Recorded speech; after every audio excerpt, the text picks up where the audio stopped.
Hali gani mtazamaji wa Bobezi TV, ni matumaini yangu uko vizuri na unaendelea vizuri kabisa. Jina langu ni Jennifer Isaya na karibu niweze kukupatia zile story ambazo zime make headline kwa siku hii ya leo, na ikiwemo story ya kwake mfanyabiashara Jennifer Jovin Bilikwijja maarufu kama Niffer na wenzake 21 wamesomewa mashtaka matatu ya uhaini katika mahakama ya hakimu mkazi Kisutu jijini Dar es Salaam. Niffer mwenye umri wa miaka 26 na wenzake hao wamesomewa mashtaka yao mbele ya hakimu mkazi mkuu Aaron Lamuya na jopo la mawakili wa serikali wakiongozwa na Hemedi Khalfani. Katika shtaka la kwanza linawakabili watuhumiwa wote 22 wakiwemo Niffer, ambapo wanadaiwa kati ya Oktoba 1 hadi 29 mwaka 2025 katika maeneo mbalimbali ndani ya wilaya ya Ubungo, Dar es Salaam walipanga njama ya kutenda kosa la uhaini. Kosa la pili linalowakabili watuhumiwa 21 isipokuwa Niffer, ambapo wakidaiwa kuanzisha nia ya kuzuia uchaguzi mkuu wa mwaka 2025 kwa lengo la kuitishia mahakama, na wakatekeleza nia hiyo kwa kusababisha uharibifu wa mali za serikali. Kosa la tatu ni la uhaini ambalo linamkabili Niffer peke yake, akidaiwa katika tarehe tofauti kati ya Agosti 1 mpaka Oktoba 24 mwaka 2025 maeneo mbalimbali ya Dar es Salaam, akiwa chini ya utii wa Jamhuri ya Muungano wa Tanzania.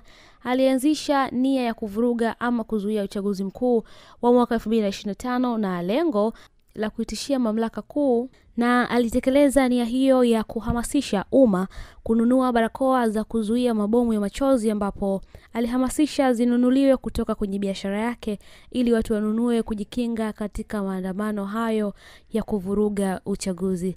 Baada ya kusomewa mashtaka hayo, hakimu Lamuya aliwaambia washtakiwa wote kwamba hawapaswi kujibu chochote kwa sababu mahakama hiyo haina mamlaka ya kusikiliza kesi hiyo hadi mahakama kuu. Baada ya kueleza hayo, wakili Kibatala aliomba maombi kadhaa kwa mamlaka hiyo, ikiwemo ombi la mahakama itoe amri kwa magereza ya kwamba washtakiwa hao wapatiwe matibabu, akiwemo Niffer ambaye alifanyiwa vitendo vya ukatili kwa kupigwa na maafisa kadhaa wa polisi ambao walilazimisha saini maelezo yanayosemekana kuwa ni ya onyo. Hata hivyo, hakimu Lamuya alitupilia mbali maombi hayo, huku akikubaliana na ombi la washtakiwa kupatiwa matibabu. Kesi imeahirishwa mpaka Novemba 11 mwaka 2025. Sasa kwa wale ambao walikuwa wakijiuliza kuhusiana na kesi ya Niffer, basi tayari natumaini kwamba wameshapata majibu, na majibu yenyewe ndio hayo kwamba tayari mfanyabiashara huyo Niffer amefikishwa mahakamani leo na kusomewa mashtaka yake matatu. Lakini leo asubuhi tuliona video ambayo ikimuonesha mama mzazi wa Niffer, Mwanaisha, ambaye alijitokeza hadharani kwa ajili ya kuweza kumuombea msamaha mwanae Niffer kwa Rais wa Jamhuri ya Muungano wa Tanzania Samia Suluhu Hassan kwa ajili ya kuweza kumsamehe, na kwamba alisema kwamba ametambua makosa ya binti yake, na ndio maana yeye mwenyewe hakupendezwa na tukio ambalo alifanya Niffer, na ndio maana leo hii amejitokeza kuweza kumuombea msamaha mwanae aweze kusamehewa na Rais wa Jamhuri ya Muungano wa Tanzania.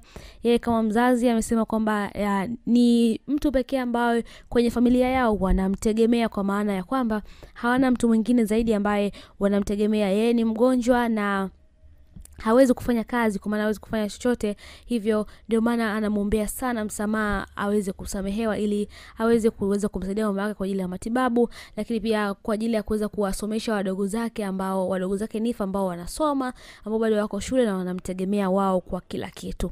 Hayo ndio yalikuwa maombi ya mama mzazi wa Niffer, Mwanaisha Isaac, ambaye hii leo aliweza kurekodi video hiyo fupi akimuomba msamaha Rais wa Jamhuri ya Muungano wa Tanzania Samia Suluhu Hassan aweze kumsamehe mwanae na aweze kumtoa huko polisi ambapo yupo kwa sasa hivi. Mimi naitwa Jennifer Isaya, jina langu ndio hilo, lakini pia hii ni Bobezi TV. Unaweza kutufuatilia kupitia mitandao yetu ya kijamii yote kabisa.